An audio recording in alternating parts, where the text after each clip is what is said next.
Don't mess with IT. We run the world. All names and locations changed. About 10 years ago, on Neptune, I was working in my first software development job out of university. We made websites, promotional material, and supplied equipment for conferences and trade shows. So if a company wanted a booth at some event, we would produce everything and support them for the duration of the event. This is where I came across Maleficent. She was in charge of the marketing department of a company on nearby Pluto, and they hired us for a convention they were attending. I produced the website for them, which consisted of some pictures, videos of their latest product with a few paragraphs of text. Also some links to their social media, a sign-up form, etc. Pretty basic stuff. It's important to note here that I never met Maleficent in person during this time, just talked to her once on the phone, the rest via email. She mainly dealt with our project manager, a lovely woman called Credenza, who made sure all the different parts worked together. Part 1. The fuck up. Everything was going fine. I'd produced their website and was just waiting for Maleficent to send some images and videos of their product to replace the placeholders I had been using in the meantime. This was a Tuesday. The event was the following Monday. I emailed Maleficent asking when I could expect the files and got no reply. Still no reply Wednesday, so Thursday I asked Credenza to chase it up. She stopped by my desk a short after, a bit flustered. She'd just spoken to Maleficent, who had angrily claimed that she had sent them the previous week and had emailed me. She blamed Credenza and me for being incompetent. I could find it nowhere in my inbox junk folder, so as far as I was concerned, she was lying or had sent it to the wrong email. Credenza contacted her again, confirmed my email address, and asked her to send them again. She shouted at Credenza some more, but eventually sent the files, but not until the last moment on Friday afternoon, as I was getting ready to leave for the weekend. Bitch. I had to run that evening, but I promised Credenza I would log on Saturday morning and copy the files to the website, and everything would be ready for Monday. Saturday morning, and the video files didn't work. I don't remember the details exactly, but the files were made using some kind of proprietary codec that I just couldn't convert to something usable on their website. Long story, marginally less long. I spent Saturday praying to gods I didn't believe in for a miracle that wouldn't happen while trying to get in contact with Maleficent. Eventually on Sunday, she replied back, and I slowly walked her through the process of using another video format. She was using some crappy pirated software I'd never heard of to produce the videos. When she finally sent it, it still was wrong, but at least it was in a format I could read and convert myself. It all worked out in the end. The website was ready by Sunday evening, and the convention went well. Part 2, trying to get me fired. Following the convention, Maleficent was furious. She again accused us of incompetence, and me personally for fucking up her weekend. What about my weekend? I fired back at what a pain in the ass Maleficent had been. The guys who met her at the event said she was no easier in person, and how I'd done everything I could, but Maleficent denied everything and questioned how I was still in a job. This made Credenza look bad, and her bosses, none of them tech-savvy, didn't understand what I was talking about with wrong codecs and file formats. It probably sounded like I was just trying to cover my ass after the fact. Plus, when it comes to money, the customer is always right. So it ended up becoming a sort of, let's just agree that we all made mistakes thing. But it was clear that all fingers were pointing at me. Consequently, I didn't get a pay rise I had been in line to get, meaning I couldn't move out from my parents' house, which was killing me, and was put on probation for 6 months, though I left for another job on Vulcan after 2. Part 3. Revenge is dish best served with béarnaise sauce and Sauvignon Blanc. About 6 Earth years later, I joined a company that sold women's boots, all shapes, colors, that's how we spell it on Vulcan, and sizes. They had their own IT department that produced their websites and other internal systems.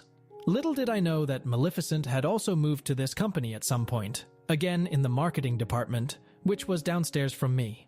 There was a promotional event soon where our company was giving away goodie bags with some freebies to anyone who signed up. The bags themselves were some high-quality laminated things that were being specially printed up with our company's branding, plus a QR code. The QR code would take you to a special page on our website with discounts. I met with Maleficent, who clearly didn't remember me from before, and talked about the special page I was to produce for the website. She was a pain in the ass again. She was never available, She would take an hour-and-a-half lunch every day and reclaim it on expenses. And when I did meet with her, she changed the requirements constantly. Can you just change that bit? Never mind, put it back. Oh, actually, could you put this shitty animation at the top of the page? No, that's a terrible idea. Why would you suggest that? Etc. Also, sitting with her, I witnessed how belittling she was to everyone in her team, and would gossip about anybody if they weren't there at that moment. Obviously, all the while remembering our previous encounter where she had all but got me fired.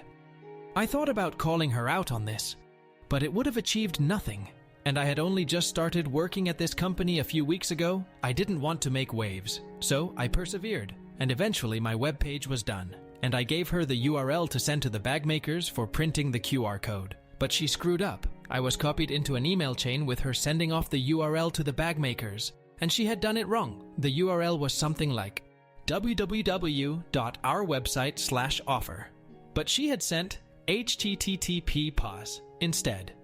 I double-checked what I had sent her, and mine was correct. She had obviously typed it out rather than using copy-paste. We were ordering 1,000 of these bags from the printers, and they were £1.15 each. I mean 15 space credits. Then I noticed way down in the email chain, she had copied her password for the bag website. It was password. Yes, these oxygen thieves exist by the millions. I logged in with her details, from outside work, with a proxy, just in case, and could see she had indeed ordered 1,000 of the bags with the wrong URL for the QR code. I quickly added an extra 0 to the quantity, and also pushed the requested delivery date back to a day before they were needed. I wanted to change the URL to some porn website, but that wouldn't match what she had sent in the email, and I wanted her to be unable to escape blame. Part 4. The Aftermath. Honestly, I thought nothing would actually happen. I assumed the bag company would spot the URL mistake and just fix it. I assumed someone would notice the tenfold quantity increase and delivery date change. But as they say, when you make an assumption, you make ass out of you an umption, because none of these things happened. The bags arrived at the last minute, and the URL didn't work. Maleficent stormed upstairs and asked why our team had fucked up and demanding we put it right. I acted innocent, did some troubleshooting, and explained to her the URL had an extra T in it. Fine, change the URL on our website. Nope, the HTTP bit is out of our control. I'm afraid it must be the bag company's fault. But wait, what's this? Your email to them with the wrong URL? This doesn't look good for you. Meanwhile, someone comes upstairs and asks, "Weren't we only getting 1,000 bags? There seems to be a lot more."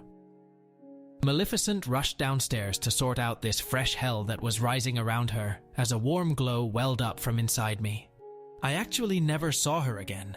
I had to travel to one of our other offices that afternoon, but a friend filled me in later.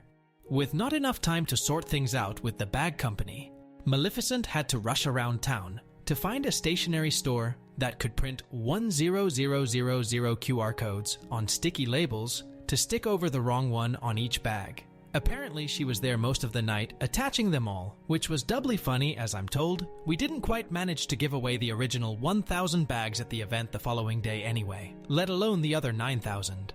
She was put on gardening leave and fired for gross incompetence and costing the company all the extra money. Now the marketing department is run by a guy called Theodopolopoulos. He's much nicer.